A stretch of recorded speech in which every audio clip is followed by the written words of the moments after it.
prêt à explorer comment les chiffres euh, nous aident à comprendre le monde? Allons-y. Aujourd'hui, on s'attaque aux statistiques à deux variables. Euh, Imaginez, on a des données sur la taille et le poids d'enfants. Oui, des enfants de 4 ans, par exemple. Exactement. Et la question, c'est est-ce qu'il y a un lien?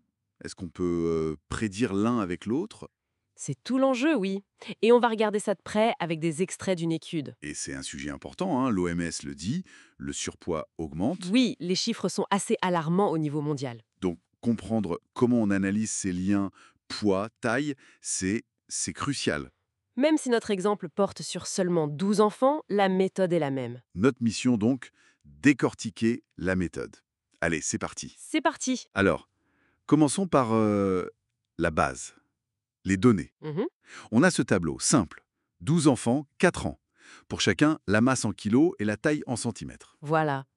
Genre un enfant fait 19,5 kg pour 112 cm, un autre 18 kg pour 110 cm, etc. C'est ça. Donc deux variables.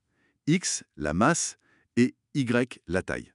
Pour notre petit groupe, notre échantillon. Et la première chose à faire, logiquement, c'est de voir à quoi ça ressemble. On met ça sur un graphique. Un graphique. Oui, chaque enfant est un point, sa masse sur l'axe horizontal, sa taille sur le vertical. Et hop, on a ce qu'on appelle un nuage de points. Un nuage de points. D'accord. Et ça nous dit quoi, ce nuage? Ben, ça donne une première impression, tu vois. Est-ce que les points semblent suivre une ligne? Est-ce qu'ils sont complètement éparpillés? Y a-t-il une tendance générale, quoi? D'accord. Une photo, en quelque sorte. Et pour résumer ce nuage, on parle du point moyen G. Exactement. Si j'ai bien lu les calculs, ces coordonnées, c'est la moyenne des masses. Donc 19,375 kg. Et la moyenne des tailles, 112,25 cm. C'est ça.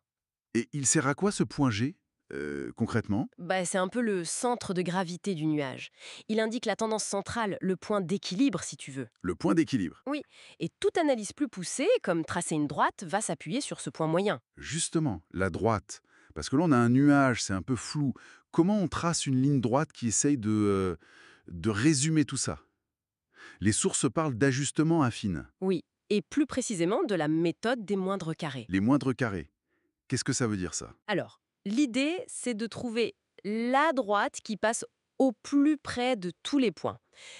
Mathématiquement, on cherche la droite qui minimise la somme des carrés des écarts verticaux entre chaque point réel et la droite. Ah oui, d'accord. On minimise les erreurs verticales, en quelque sorte. C'est ça, c'est une méthode très classique pour trouver la meilleure tendance linéaire possible. Et, point important, cette droite, Elle passe par G. elle passe obligatoirement par le point moyen G. Oui. Et les sources nous donnent l'équation pour nos deux enfants, y égale 1,354x plus 86,76. Voilà. Donc, X, c'est la masse, Y, c'est la taille qu'on prédit avec cette droite. Donc si on a un enfant de, disons, 24 kilos, je remplace x par 24, Tu fais le calcul. 1,354 fois 24 plus 86,764. et ça donne environ 118,33 cm. D'accord. Mais est-ce que c'est fiable, cette prédiction? Ah, bonne question.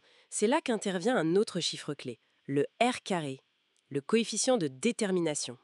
R carré. Oui, R au carré. Ici, les sources disent qu'il vaut 0,63488. 0,63448, ok. Et ça mesure quoi, ce R carré? Ça mesure la qualité de l'ajustement. La part de la variation de Y, la taille, qui est expliquée par la variation de X, la masse, à travers notre modèle linéaire, notre droite. Donc plus c'est proche de 1, mieux c'est. Exactement. Proche de 1, la droite colle bien au nuage, l'ajustement est bon. Proche de 0, la droite ne représente pas grand-chose, le lien linéaire est faible. Et 0,6348, ça fait 63% environ. Les sources disent que c'est assez satisfaisant, mais sans être très fiable. C'est pas un peu contradictoire? Pas vraiment en fait. Ça veut dire qu'il y a bien une tendance. En moyenne, quand la masse augmente, la taille augmente aussi dans cet échantillon. D'accord. Mais cette relation n'est pas parfaite. Le modèle linéaire simple, la droite, n'explique que 63% de ce qu'on observe. Et les 37% restants? Ben, c'est dû à d'autres facteurs qu'on n'a pas mesurés ici ou juste à la variabilité naturelle. Tous les enfants sont différents, quoi. Je vois. Et si on regarde le nuage de points, on verrait sûrement que certains points sont assez loin de la droite. Tout à fait. C'est ça que le R carré quantifie.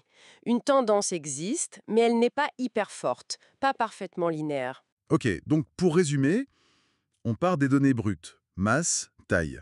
On visualise avec le nuage de points, On calcule le point moyen G pour avoir le centre. puis on utilise les moindres carrés pour trouver la meilleure droite. Y est égal à 1,3154x plus 86,764. Qui nous permet de faire des estimations. Mais attention, le r carré de 0,63 nous dit « Ce modèle explique une partie, mais pas tout. Il y a des limites. Exactement. Et c'est une leçon super importante en stats. Ce R carré qui n'est pas proche de 1, il nous fait réfléchir. » À quoi, par exemple? Si la masse n'explique que 63% de la variation de la taille chez ces enfants, quels autres facteurs pourraient jouer? La génétique?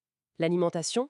L'activité physique? Ah oui, bien sûr. Et du coup, la question suivante pour un chercheur serait comment intégrer ces autres facteurs pour construire des modèles peut-être plus complexes, mais aussi plus précis pour mieux comprendre le développement des enfants. Une piste à creuser. Voilà, c'est ce que ce genre d'analyse, même simple, nous invite à faire. Regarder les chiffres, comprendre ce qu'ils disent, mais aussi ce qu'ils ne disent pas.